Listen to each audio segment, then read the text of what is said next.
Oh yeah, that's what I get to do. You got to save your energy. You're going to be chasing little Rugrats around soon enough. Fortunately, just one to start. If we had twins right out of the get-go, I would have been in shambles. One never knows. One never knows. But hey, we're live. This is the Stokastic NBA Live Before Lock. We're just talking, life and I believe the children are our future.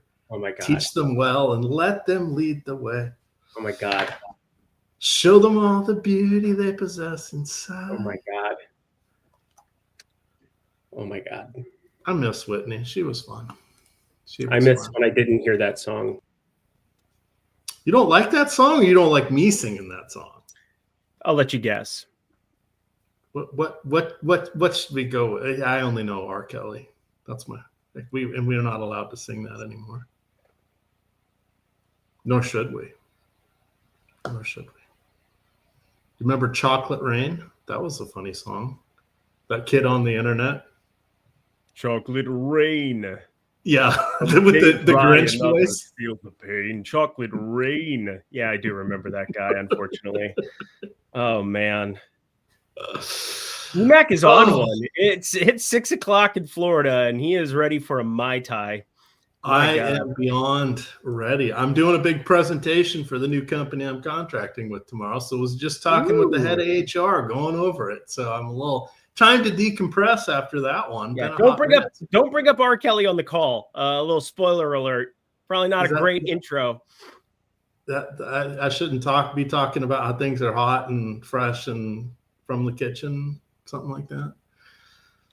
Are we ready, chat? Are we ready to focus? We have 4 games, 1 tipping off at 7, 3 tipping off at 8, which is a little bit interesting. I never know why they do that, because I've always thought if they do a 10 o'clock game on Thursday, they get the people after Thursday Night Football. They don't have anything to do that will watch the second half of a basketball game. Yet, no, we have 4 games, which better than 2 games. We've got some injury notes, as we always do. I don't think there's anything super crazy other than most likely Jaren Jackson Jr. is probably going to be out with an ankle issue. He tweaked it last night, came back and played, but is currently listed as doubtful. Paul George expected to play. This will only be his 2nd game. He played just over 21 minutes in his season debut. I wouldn't expect too much more than that tonight. Jared McCain is available for Philadelphia as well. I would be shocked. I tell you, shocked if he goes for more than 15 minutes. No Adembona, no Joel Embiid, and no Kelly Oubre Jr. either. So we've got some moving parts there with Philly. And then that leaves us with the 2 question marks that are actually important. Zachary Risochet missed the last game. I believe he injured his hip on a dunk in the preceding game. And then Kristaps Porzingis has actually, I forget if it's 4 or 5 games, but he's actually missed more time than I had realized. At this point, I thought it was just like 2 or 3 or somewhere he missed a back-to-back and there was a game in there. It's like, no, this will be like game 5. If he misses, he has been dealing with a sore knee. So I guess he's the biggest moving part. Do you have a read on him being in or out tonight? I think it is more likely that Porzingis plays than Risochet, but I would probably set both of them under the 50% threshold. I've thought about this a lot because we've had a lot of pending Q tags, and I was able to snipe some Andre Drummond, which was really, really nice. Was able to get some money in on his double-double at like plus 184, plus 180. Had a couple of different snipes in the Discord just purely because, I had brought it up on NBA Lindy's last night. I thought there was a pretty good chance Joel Embiid wasn't going to play. And it was just a question on like if I was going to be around or everybody's going to be around to be able to react to that news. And we were. I think with this one, obviously it's coming after lock more than likely. That piece of news is, but I've been thinking a lot about Okongwu props purely because it's like, well, if I'm setting a below 50% number, how many minutes do we realistically expect Porzingis to play first game back? They've been babying him as is. He got up to 26, 23 minutes after he came back. He had like a 1 game that he sat out. 30's been the high point for him the entire year. But like, I think there's something there with Okongwu regardless where he could be like extremely limited. Porzingis, that is. And we've seen Okongwu be extremely efficient, but 7,600, there's a huge opportunity cost at center with where Wendell Carter Jr.'s number is at, where, Zubats is in the early game as well. And then now we have Andre Drummond, who, I kind of alluded to before, the guy who's the most popular of all of them and probably should be. Zach Edey being your most popular center play. Like, there's opportunity cost at the position. So, like, you'd kind of need to get Porzingis out to be able to pull the trigger on Okongwu in any way, shape, or form today. But we'll see how much the ownership would get there depending on when that news happens. I bring this up a lot too, Emac. The timing of the news is as important as the news itself. If we get the news right now that Porzingis is out, everybody's going to be able to play Okongwu. And, I think Jalen Johnson's probably somebody that people are playing no matter what. So it doesn't really change that at 9,800. But if that news comes after lock, we've seen routinely people are not swapping as much this season. There's definitely going to be an edge. So I'm cheering for that news to be late. That would be as good as it gets, my friend. All right, so we managed to work our way backwards from the 8 o'clock game. Now we're going to go forwards, starting with the 7 o'clock game. We'll kind of hit this game by game just to give ourselves a little bit of a parameter. We may get a little news around 6:30. I would be kind of shocked if we do. That stuff will probably trickle out either around lock or pretty sure with the 7:30 injury report. So we'll just play that one by ear. Yep. But still, it is a fun one tonight. And we also have NFL live before lock. That is going to be at 7:15 this evening. So good one there. Interesting game. Buffalo in Houston. Buffalo favored by about a touchdown, but who knows? We've seen a lot of weird things recently on the Thursday night games. As we look towards Los Angeles Clippers, they're in Orlando, 5.5-point underdogs. Obviously, no Paolo Banchero. He's going to be out for at least another week, is my guess. Kawhi Leonard continues to be out. He has a very soft return date, it sounds like, from his ankle and foot issues that he's been dealing with here.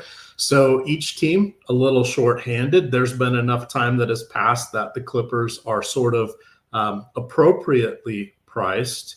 But the wild card is Ty Lue changes his mind constantly with essentially rotation members 6 through 11.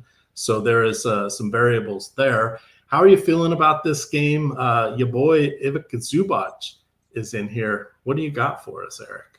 Yeah, Zubats, who's made me more money in DFS than probably any other individual player, starting with the 100 KW, leading on to 50 KW. Like, I just love Zubac so much. But in this spot, I don't love it as much because he's purely got a price tag that is starting to get itself up there in a place where it's just not all that enticing. And you've got FanDuel on the screen, but just talking about it from the DraftKings perspective where you can play two centers, 7,400 for him.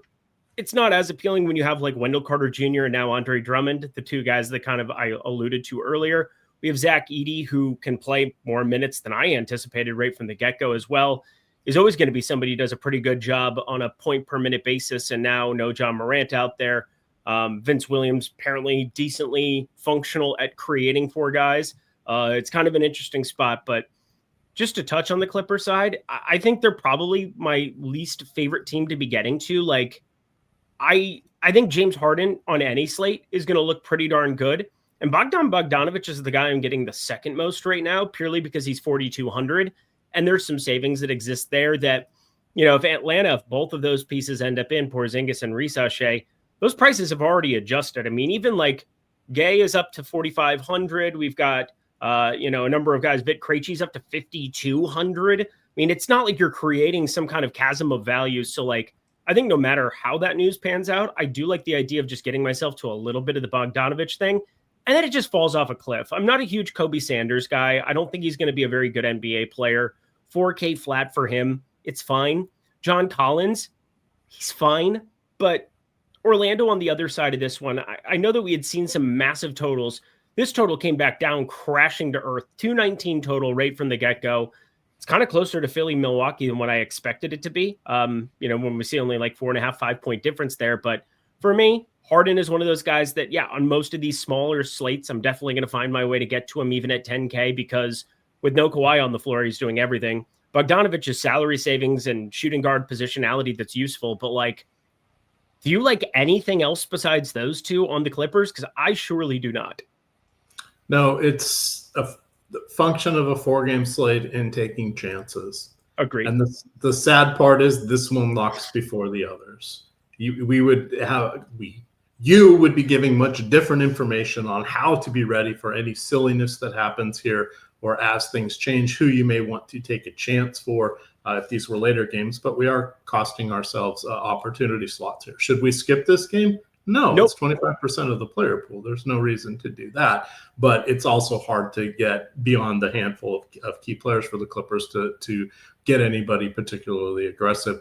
You kind of mentioned Bogdanović here. Do you think he continues? I mean, remember when he was completely out of the rotation looking done, and now he's back in the good graces of Jordan Miller got hurt. I think, honestly, Jordan Miller was somebody that they liked. And when Jordan Miller went down, I think it just opened up rotation minutes for him. And you obviously need more scoring than just James Harden out there. Despite some of the some of the defensive inefficiencies of a Bogdanović, he can get you a bucket. He can be a knockdown shooter. You basically can have him play off ball from James Harden and have it be just fine as well. He can do some ball handling if you need him to. Chris Paul's been in and out of the rotation here as well. As you alluded to, Ty Lue's not the easiest guy to figure out, but at least for me, I don't feel like there's a big issue in like passing up low-owned shots on a Brook Lopez, passing up Nicholas Batum, passing up like some of these guys that are going to fill in minutes who aren't good producers. As is, this is a tough spot taking on Orlando. That's, obviously we're playing way up in pace with Paolo Banchero, and now it's come back down to earth in some kind of a considerable way. Jalen Suggs is playing more minutes, better defender out there as well. I don't feel as though I have to try to force anything low-owned in from the Clipper side. I think a lot of the low-owned shots that I want to take exist on the other side of this game. If there is anything, I'm playing 50 lineups here. I'm going to be building NFL with everybody else here as well, but I think just because there is pending news that still exists with Atlanta, because I'm going to want to have some of those center spots there, like even Zubats just doesn't even become a priority on the Clipper side, whereas on most of these slates, he's always somebody that I like in the 6K, 7K, 8K range, kind of wherever his price tag has landed over the course of the last few years, because he can get you 50, 55 in any specific spot, especially with no Kawhi out there, which has unfortunately been the norm for him in his time in Clipperville. But yeah, for me, I don't really like anything outside of a little bit of Harden. I'm below the field on him right now. A little bit of Bogdanović. I'm a little bit over the field on him. But yeah, the main thing that opened up there was once you had Jordan Miller go down, a guy that I think they're pretty excited about, and Derek Jones, who's a starter on this basketball team when healthy, you just had more minutes open up. You had to get Bogdanović back in the rotation. All right, we'll switch over to Orlando set here, but quickly closing out. Currently, James Harden is projected to be on around 50% of FanDuel lineups. That is where I'm playing tonight. Technically, he is a little bit positive. There's some positive leverage to squeeze out of this. I'm sure that will disappear as we get closer to lock, but I would think he's someone that 50, 60% is probably a good baseline for a savvy gamer, even though this is the tougher matchup going against the Orlando defense. Are you surprised to see Jalen Suggs at 6,000 as the most popular option on DraftKings right now for the Orlando Magic? No, because he got to 32 minutes against Golden State 2 nights ago. Shove that one in my face. I didn't think he was going to get up there. I don't think anybody did, but this is one of those things that, again, projections are basically we're projecting out a mean outcome. Like, you want to kind of convert it a little bit to medium projections, and like we can have discussions about projecting stuff out all the time. I'm always so curious because I think there's just certain ways that you can go about it. Obviously, I've spent a lot of my hours and evenings on AI this, AI that, Claude this, ChatGPT this, just trying to like get better at this process of like how to project out player performance. And then portfolio EV is almost all unders, where it's like the sharp side of things where, if you can't really make a case for certain things, like Jalen Suggs, it was an outlier outcome. Like nobody was projecting him for 32 minutes. It ended up being competitive. He didn't even shoot the ball particularly well. He was 0 for 7 from 3, but without Paolo Banchero out there, we're seeing rebound rate up, assist rate up, decent enough price tag still at 6K. And a Clippers backcourt that, it's got Chris Dunn on the other side, but I think Chris Dunn will be dealing a little bit more with the Desmond Bane side of things as well. Can't imagine you want to leave him open here at the moment. But yeah, I don't know what to say other than Jalen Suggs is now underappreciated for what his role is. That being said, in single entry, I would probably be bypassing him for some of the other value that exists. And we've got positive leverage on him. I'm playing, right around the field on him. I wouldn't be surprised if we got to lock and I ended up a little bit over on him. But because there are some late swap opportunities, I'll probably trim him down and trim everybody on this game down. Maybe like take everybody down a fantasy point in the next 45 minutes. But right now, Jalen Suggs looks pretty good. Just 32 minutes. Put him in for that again. Boy, he would look good.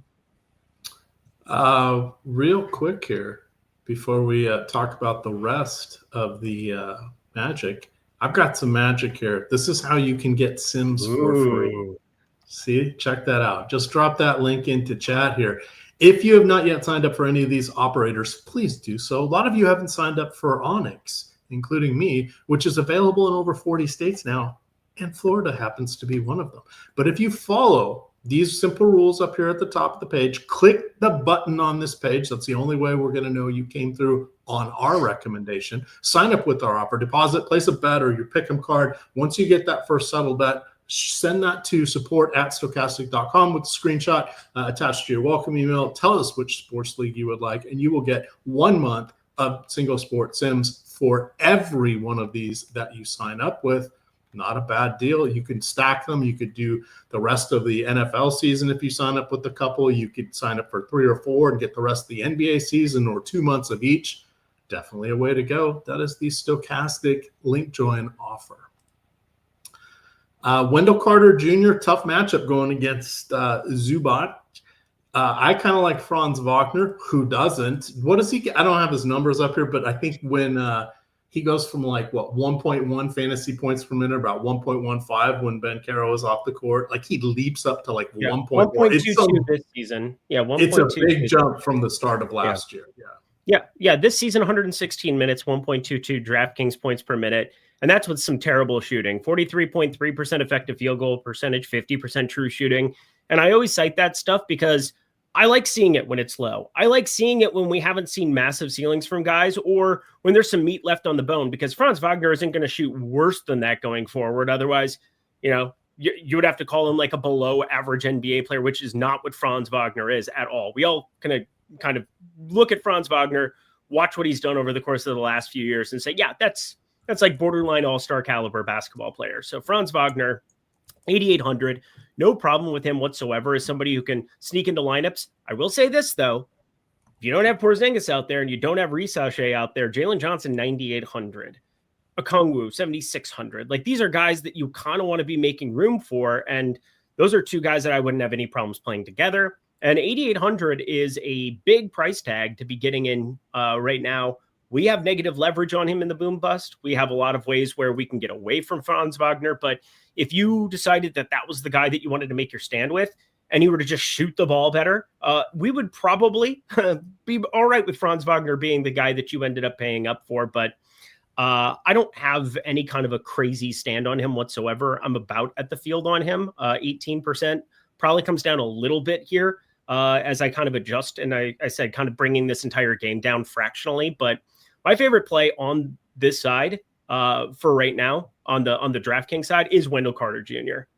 Wendell Carter Jr. has a 16% total rebound rate with Paolo Banchero off the floor over the course of the last calendar year. You go back to last year, started the season to now, 16% is a gigantic number. Goga Bitadze's really not playing as much as I was maybe thinking he could. I mean, he's been kind of limited to around 15, 16 minutes every single time out. And they're just trimming the center minutes straight down the middle. He played 37 and 35 minutes the last 2. Any competitive environment, which is still what this projects out to be, you're talking about a guy who had north of a 20% usage with Paolo Banchero off the floor so far this season. Very limited sample size for what it's worth. I don't know. I bet it's double-double. I feel pretty good about him being somebody who's going to remain somewhat in check no matter what happens. And I know you've got FanDuel up there where I really don't think he's as appealing to me whatsoever, but where you can play 2 centers, 21% ownership, I'm over that number. Okay. Let's head on to our next game and see a couple of people asking in chat. They've followed these rules, have not got their response. I would send the information again to support stokastic.com. It does us no good to miss or ignore these emails. That is the last thing that we are going to do. So send that back in, rattle their cage, make sure that they've seen it. And then if something was amiss in how you signed up for it, they can let you know that as well. But again, this is crucial to us to get this set up correctly because we want you to succeed. Because when you succeed, then you have the Stokastic avatar and you can tweet about it and you can just be happy and have a lot of fun. And that's the whole point here, is having fun. So the old wish in one hand, shit in the other, and figure out what fills up. Chase down customer support. Our customer support works hard. Ron is a phenomenal guy, but there's a lot of volume. Please check that out. I promise you.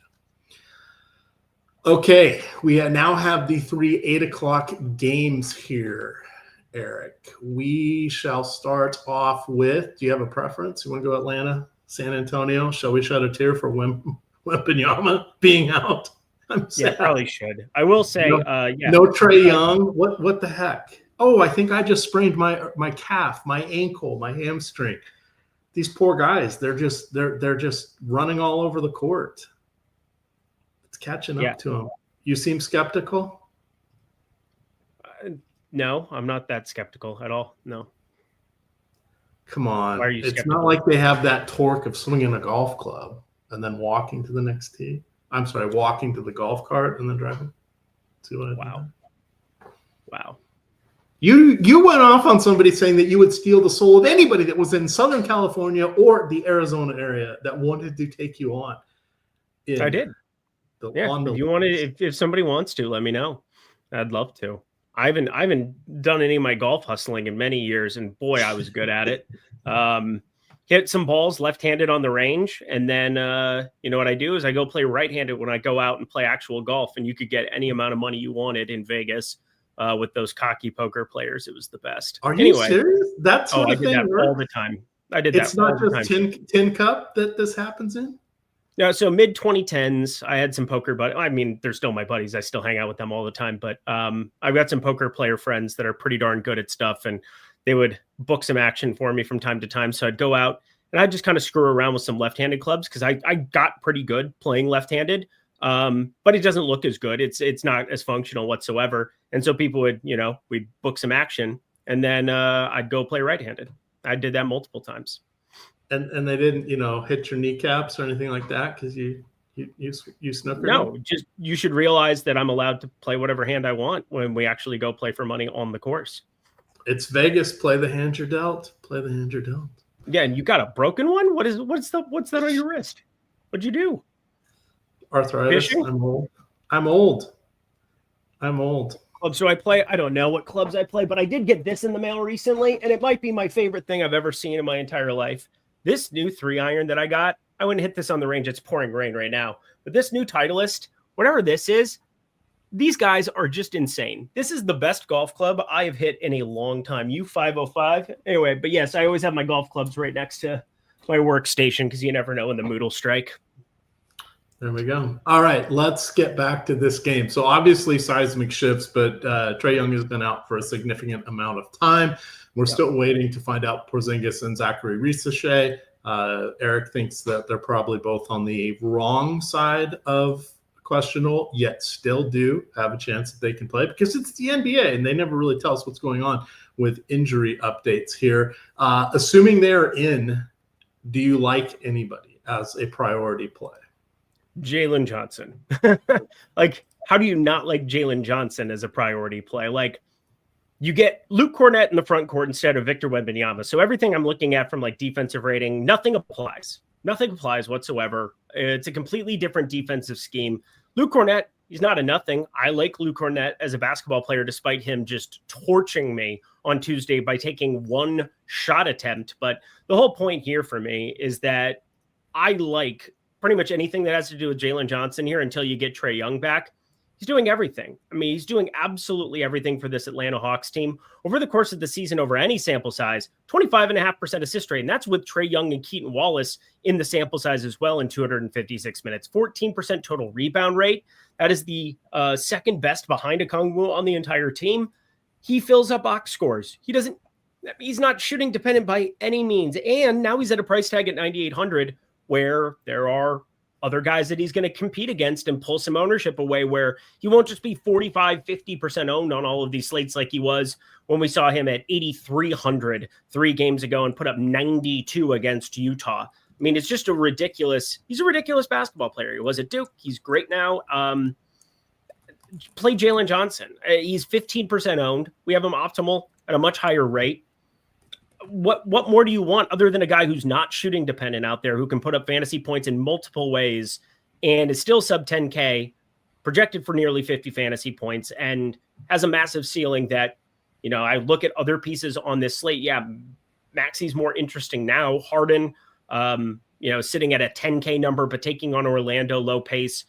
De'Aaron Fox is up to 9,300, but like power forward, like what else do you really want to be getting? You can play Santi Aldama wherever you want. You can move him around power forward center. Like Jalen Johnson just has amazing positionality and upside. And yeah, I just like everything that has to do with him today.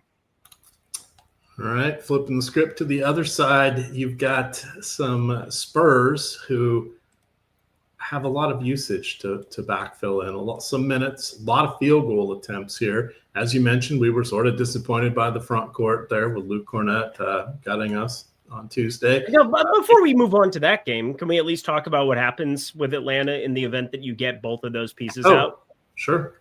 Yeah, because if you get a Kungwu as 7,600 piece without Porzingis, I think he's going to look pretty good. He's played massive minutes, high 30s minutes. He's unplayable if Porzingis is in, but I really think Okongwu is like your late swap du jour guy. Look at him now, 28 and change. Nobody's going to be using the Sims or their respective optimizer or anything and land on Okongwu before lock if we don't have that news. So it's going to be something you have to late swap into. And let me just tell you, the late swap tool is going to still like Okongwu at 7,600, don't you think?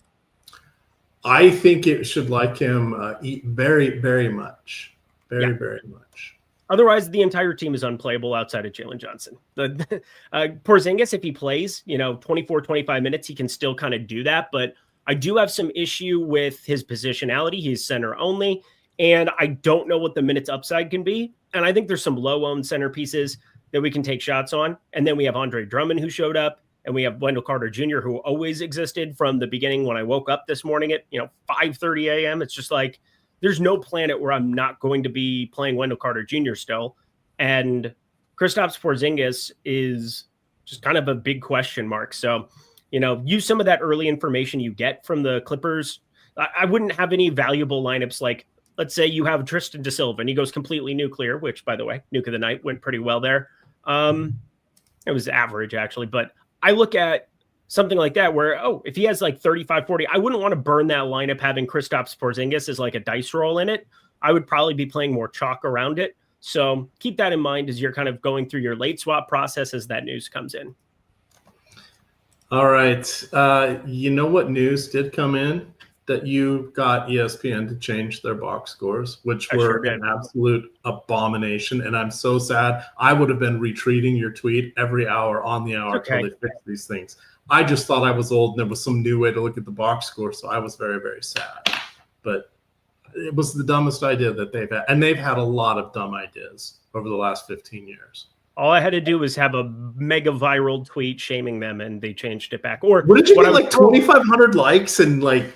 Yeah, it was ridiculous. But Zach Lowe apparently talked about it on his podcast yesterday and it got changed today. So sounds as though it wasn't maybe just my doing. Cedric Phillips, one of my guys, awesome dude. Cedric, obviously. Yes, Cedric, very talented. He can talk about card games and Magic the Gathering. Magic the Gathering. I was going to say.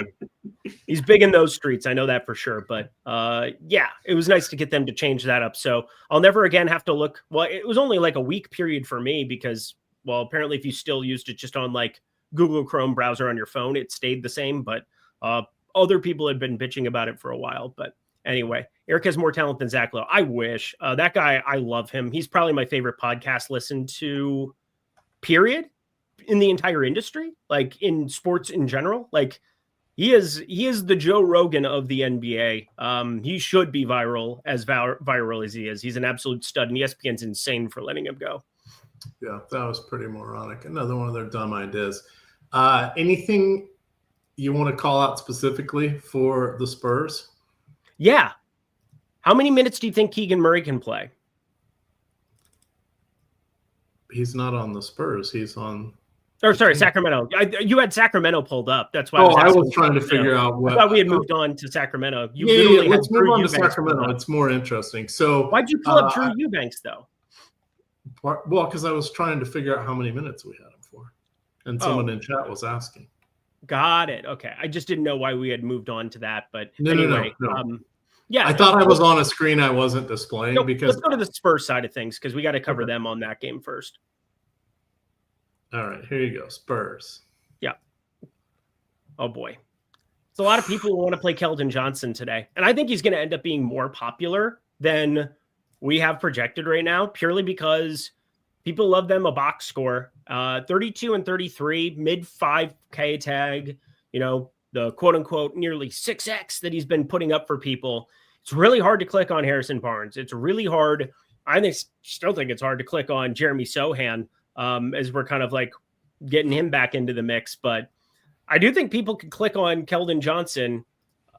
But should you? I mean, how many times over the course of the last few years have we seen Keldon Johnson walk into a larger role out of nowhere and then just go back to the same role the next game? He played 30 minutes after playing just 23 the game before. He hadn't exceeded 24 minutes at a game besides once since like October 27th. And I know Wemby's out. I know it's a different situation, yada, yada, yada, but it was the same situation with Wemby out against Sacramento. And he played 23 minutes and he shot the ball like somewhat decently, 7 for 11 from the field, 0 for 4 from three is not great. He's been abysmal from three this entire season, I believe. What is his season-long number? Yeah, 24.2% from three is not exactly getting it done, but he's fine. He fits into lineups pretty darn easily, but I am below the field right now because I think he could end up getting some inflated ownership because of how easily he slides into lineups. The centers are who I want to talk about here. Luke Cornett could not have burned me more the other night. I mean, it just went to shit immediately with Luke Cornett. And, you know, I talked about it. I didn't beat the drum as hard as what I was actually playing, but he had put up 28 on Sunday against Sacramento, just blitzkrieged them. 17 points, 11 boards, 34 and change fantasy points. He took one shot against Memphis. One. And if you watched the game, it's because Zach Edey is just tall. And like he was in the paint. And he's like, oh, I can't shoot over this fucking guy. He's a mastodon in the paint. I think he's getting slept on a little bit at 3% today at 5,800. I'm not going to say you should go out of your way on this slate with Andre Drummond, who I feel exponentially better about, with Wendell Carter Jr., who I feel exponentially better about considering he's cheaper. But if Luke Cornett was in the winning lineup tonight, it wouldn't completely shock me. And I think the same thing could probably be said about Kelly Olynyk, who, even if he doesn't exceed like 20 minutes, which, again, he kind of seems to be capped at 18, 19 playing backup center, he's 4K. And his fantasy point per minute rate has been good forever. And I think Kelly Olynyk's also another guy. He's pulling more of the ownership, but I will say, man, yeah, dude, what are we talking about with Triple J? Triple J was doubtful last night when we were talking about it. Just because he showed up on your underdog alert that he was out doesn't mean shit. Like he's been out of our projections all day. Don't worry about that. We'll get there. But Keldon Johnson, does he excite anything for you, Emac? Because surely this is like one of those value plays that I'm happy getting away from. He, in fact, does not make it move. Nor does Devin. No Vassell. Ignition in the kitchen for him? No, nor does Devin Vassell, because they're just no today. Sorry. Even in this delightful matchup, no. Yep, same. God, I really do want to click on Luke Cornett. It would kill me if he put up 40 plus in this and I didn't have him. So yeah, I'm just over the 10% number. Whether or not I keep it there or not is really going to depend on Okongwu becoming a thing. You'd need Porzingis out, but yeah, absolute missile of a nuke last night. Spencer, yeah, I absolutely love Spencer last night. And was he your nuke of the night? So I kind of like basically put him in Trace Jackson Davis, who I said was going to start probably. I didn't know they were just not going to start post. I thought that they maybe could go like 4 or 5 and go double big, but they did not do such things, which was, interesting. I suppose, they just Yeah, it was post haste. Ha ha ha ha ha. That's a good one. I will allow it.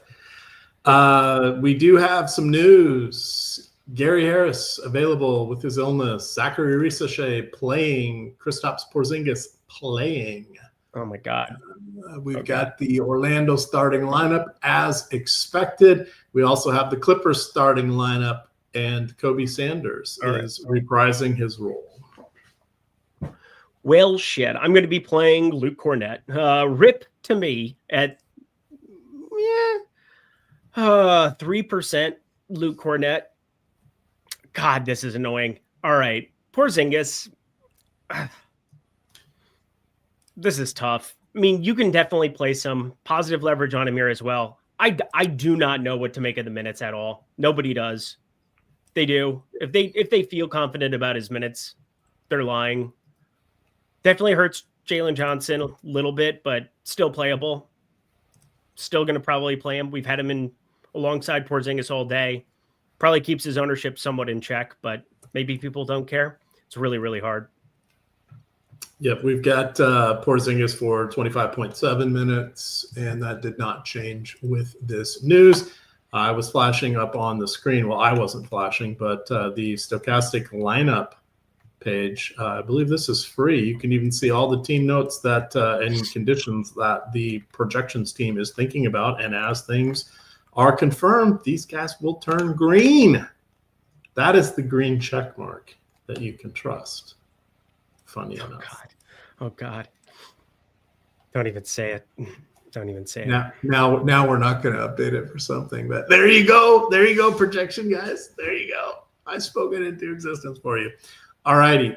2 more to go. We're halfway through. We should probably pick up the pace. We've got some super chats waiting for us here. Let's turn our attention to Philadelphia and Milwaukee.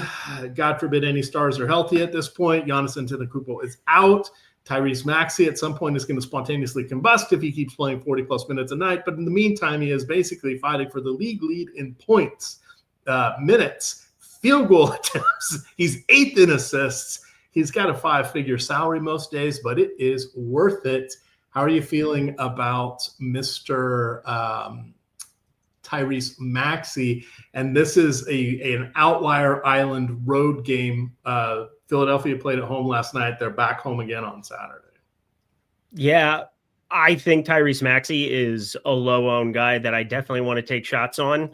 10-3, it seems pretty cost prohibitive, but the minutes are just absolutely outrageous. I mean, high 30s, low 40s, every single competitive spot, which again, this is projected out to be. Even with Giannis Antetokounmpo out, the totals come way down as a result of that, which doesn't really surprise me whatsoever with how many easy buckets Giannis gets at the rim and the pace of the game definitely looking as though it's going to be more lethargic. But Tyrese Maxey, north of a 33% usage with no Joel Embiid on the floor. And he has not shot the ball particularly well. 51.2% effective field goal percentage goes along with a 34.4% assist rate. Now, he doesn't rebound the basketball for shit, which is, obviously when you compare him to like a Jalen Johnson, but he gets so much done, just raw points, that it's hard to negate when you see like 30.5, 31.5 for points props every single day for him when you wake up in the morning.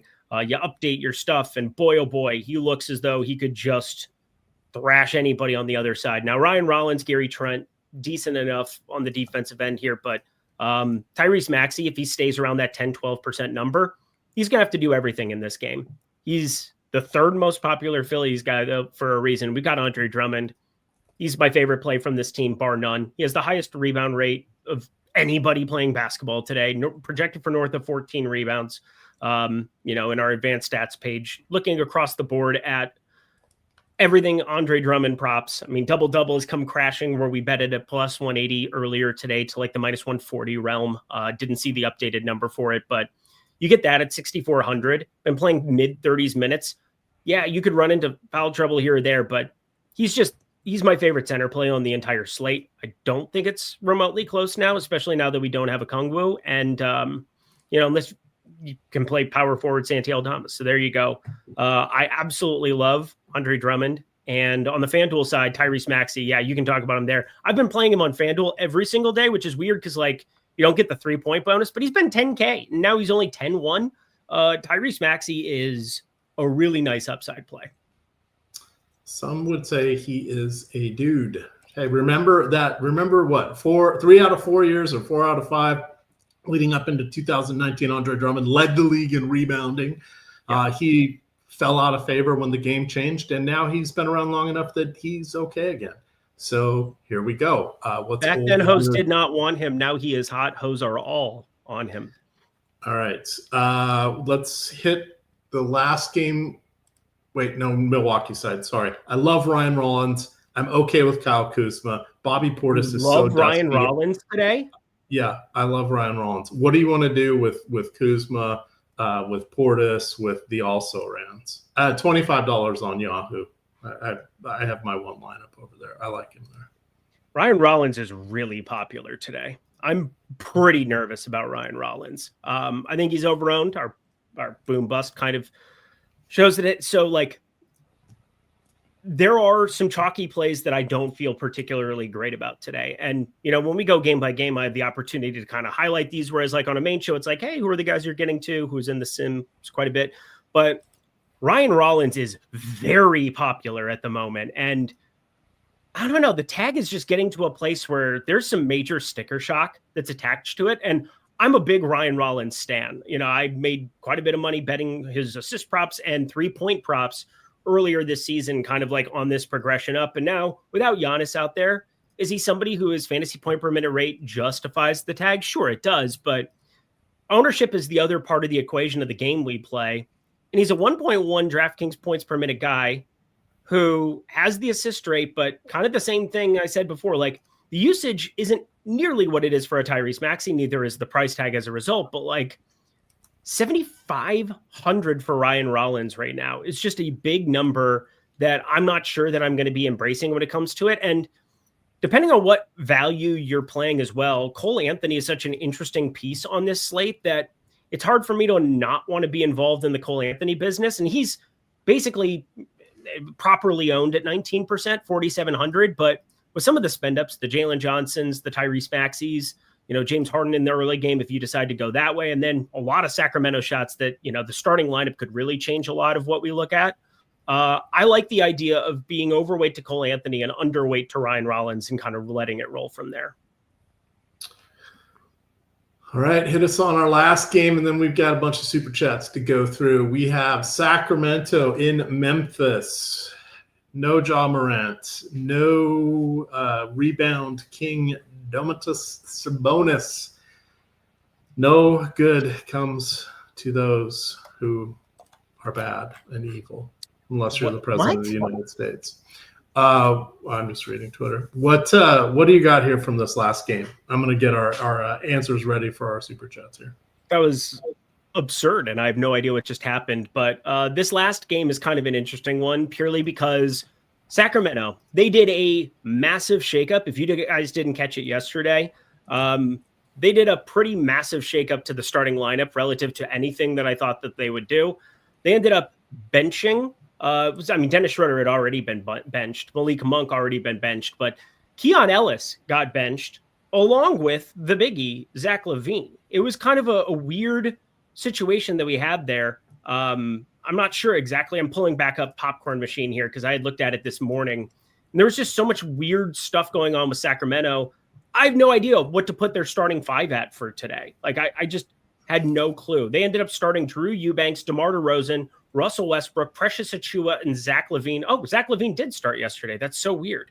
Okay. I thought I had saw something like an alert yesterday that he didn't start, but Dennis Schroeder, Keon Ellis. No, that way it was a bad lineup that got. It was a bad lineup. They released it incorrectly. Okay. Yeah. So anyway, Popcorn Machine. He's the last guy listed, and so that's why I didn't get down to the bottom there and see it. But the first lineup they had yesterday was wrong, so that obviously screwed it up in my head. But I mean, I doubt we get anything crazy in terms of a shakeup. I assume it's going to be the same five then as that configuration. We got the news Domantas Sabonis is going to be out for a little while now, so I saw that alert came through at least, and I updated for that, so that's cool. But let's talk Keegan Murray, because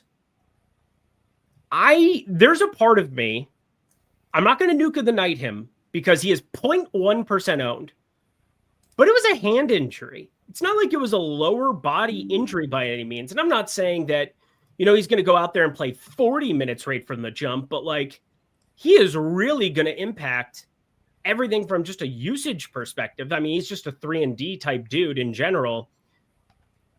Russell Westbrook's still appealing because it's Russell Westbrook. Dennis Schroeder is appealing because he has the shooting guard eligibility, even though I don't really need it with Bogdanovich and Cole Anthony in a lot of my lineups. And Malik Monk's about appropriate. I saw some people being like, nuke of the night him. I'm not going to nuke of the night him, but Keegan Murray at 6,400, it's wild that they would have his tag be that expensive for his first game back. And I think the range of outcomes is very wild. We haven't exactly seen anything saying that he's going to be on a minutes limit or what, but it was a thumb injury, and he's a winning basketball player. Like, he's a guy that came out of Iowa, knocked down threes right from the jump. That was kind of his calling card, and kind of took a step back at times last year. And now thumb injury kind of got off to a slow start this year. I don't know. I just feel as though he could get ramped up, especially because it's on a back-to-back, Emac. It's just one of those plays that I've had in my head all day being like, what's going to happen? I assume he starts, which, would kind of put a wrench into just about everything here that I'm talking about. But like,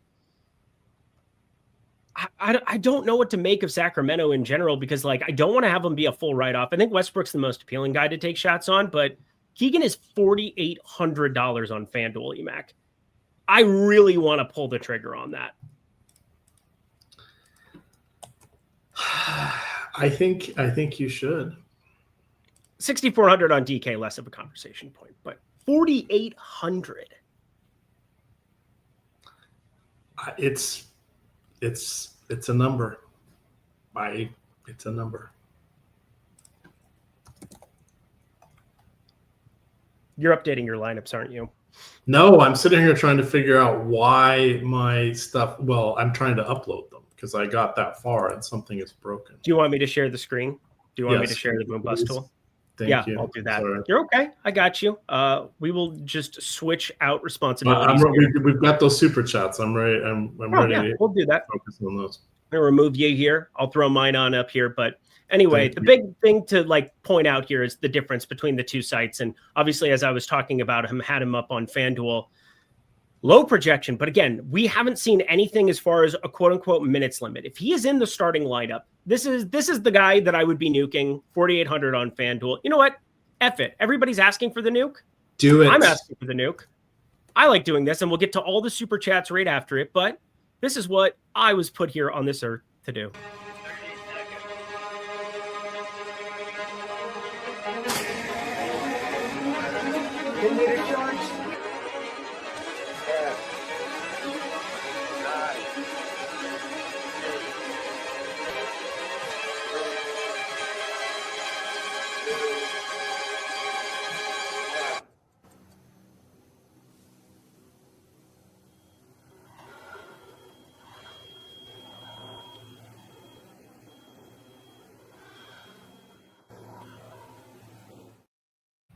Ooh, darling. All right.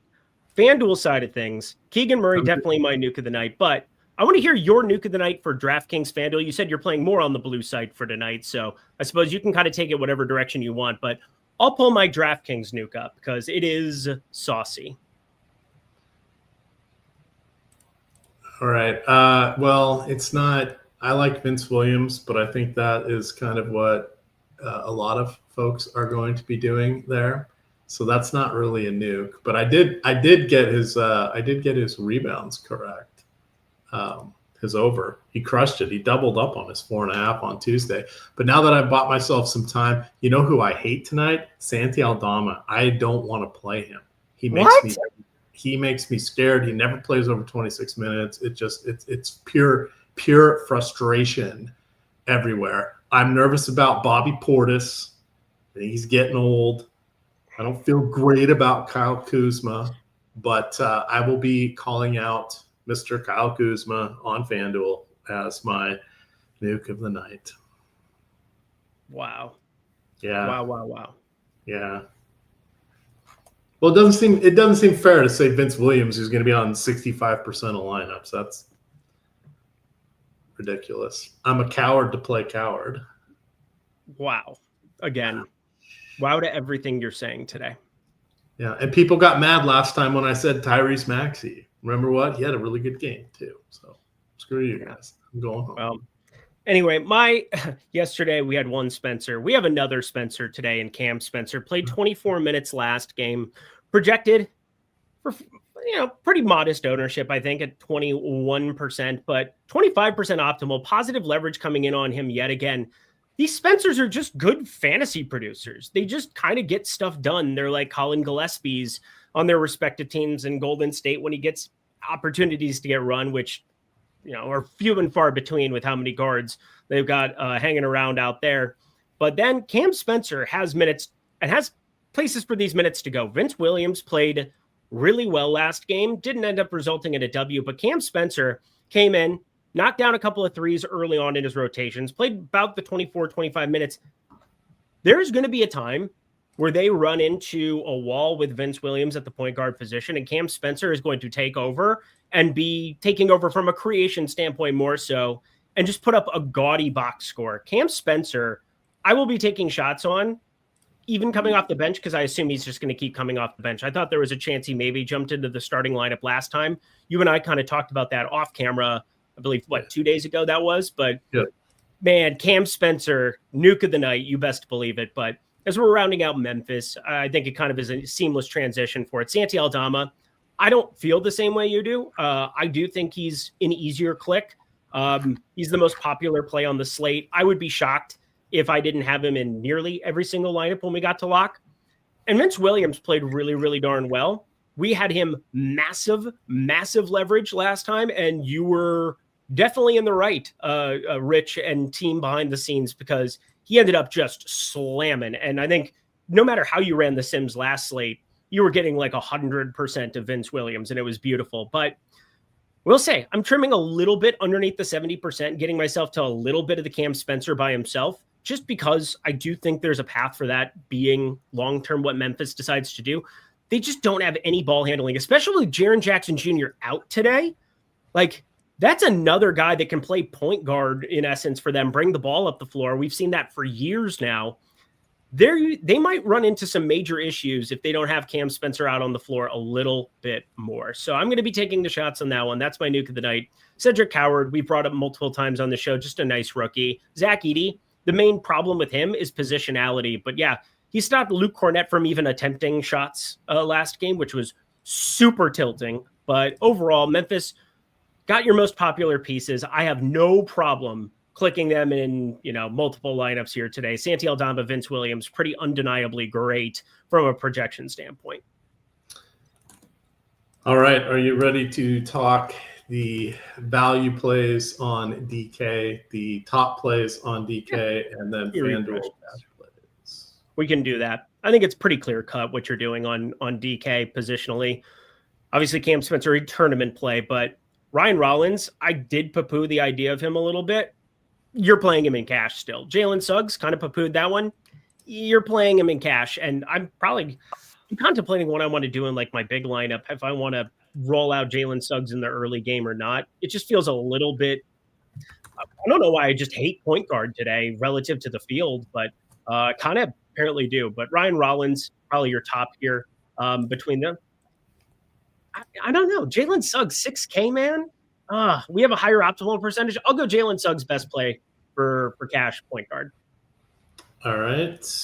We're doing DK, right? I mean, it's budge. Shooting guard sucks. I would still go Bogdanovic. I'm okay with Cam Spencer. That's kind of your value play. It is an ugly position, though. Yeah, that's fine. Shooting guard, Bogdanovic is the guy I'd be going with, and I am playing him in my big lineup for that. Small forward, Vince Williams Jr. Vince Williams and move on. Yeah, Santi Aldama, click and move on. I know that you're a little bit below on him. In cash games, it's different. And not below, I want to be half, 35%. So it's still on a ton of lineups. Okay. But in cash, you're just playing Santi Aldama. And then Andre Drummond, for sure, my favorite center. Yeah, I would agree. Add on to my nuke of the night, perhaps is a little bit exotic, but on FanDuel, Zach Edey is ended up in a ton of my lineups. I don't know what happened there. That's a problem for future Eric to deal with. We have 6 minutes till lock. Well, the nice thing is you only have to worry about one game right now. One game. Yeah. I accepted 45% Jalen Suggs. I've got 60% Harden, and then I'm letting the chips fall later. So, yeah, we'll see the Sacramento starting lineup. Again, Keegan Murray will matter for FanDuel purposes. I'm playing 10 lineups over there, so pretty limited. DK, I have more going today. But I look at this game specifically. I pulled it up on screen for everybody here. Jalen Suggs, James Harden, Desmond Bane, Bogdanovich. If Desmond Bane goes off today, I'm dead. So I have 0% Desmond Bane. He's my biggest stand by far on this slate. Chris Dunn, confirmed good at the old defense. Not that I care that much about defense first position.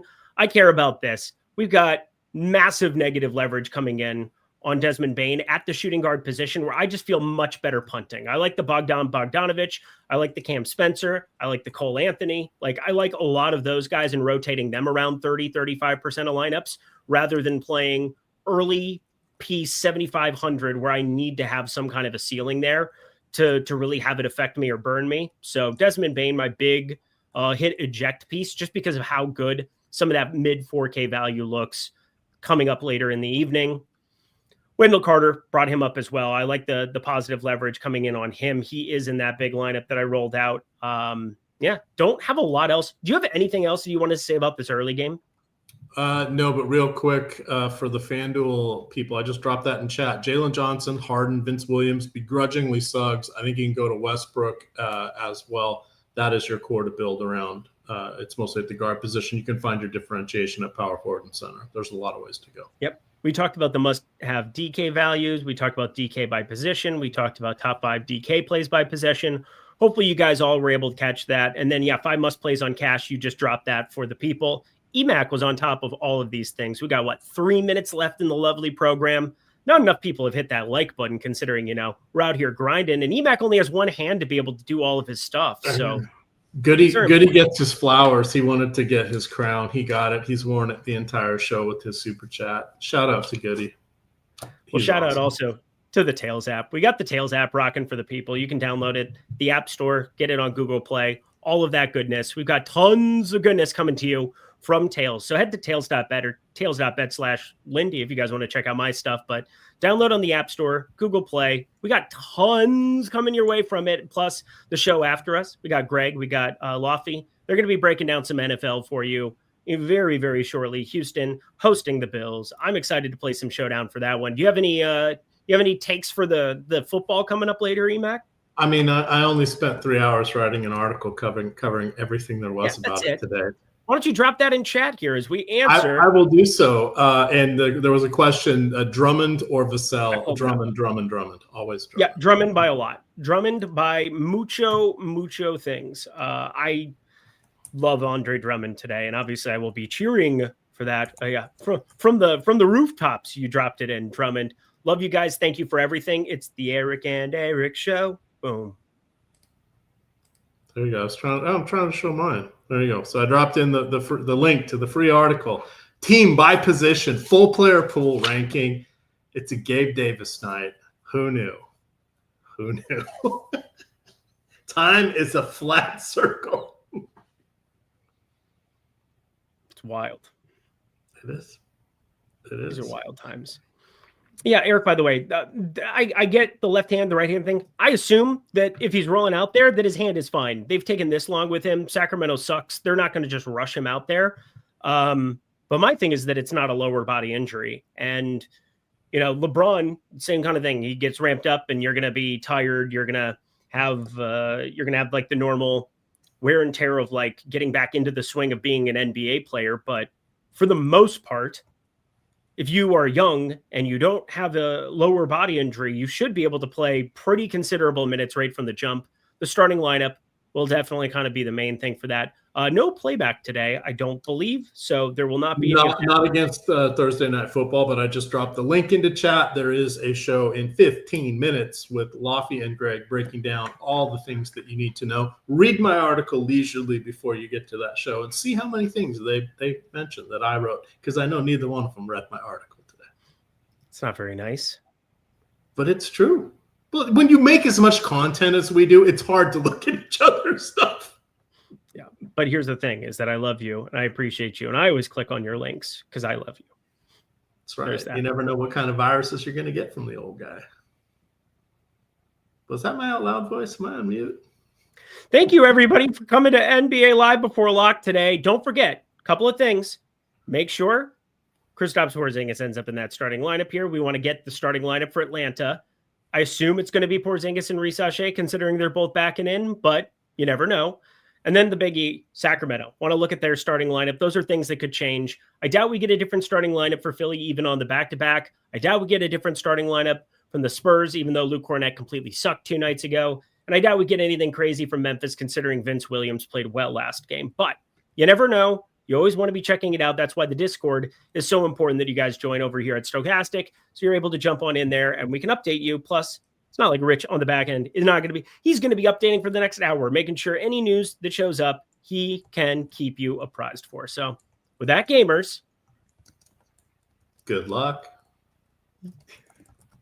High five. That was good.